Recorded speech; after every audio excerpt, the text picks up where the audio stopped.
Today I'll show you how to connect LinkedIn to N8N quickly. Start by adding the LinkedIn node to your workflow. This is the bridge that links N8N to your LinkedIn account. Next, authenticate using OAuth 2. Begin by creating a LinkedIn developer app in the LinkedIn Developers portal. Enable the right permissions depending on whether you want to post as yourself or manage a company page. Then set up the OAuth credentials in N8N, including the redirect URI pointing to your N8N instance.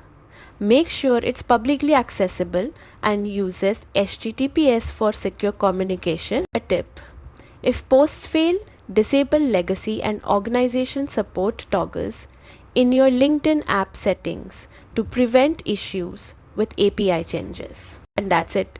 Your LinkedIn integration is now ready, letting you automate posts, manage pages, and streamline social media tasks efficiently.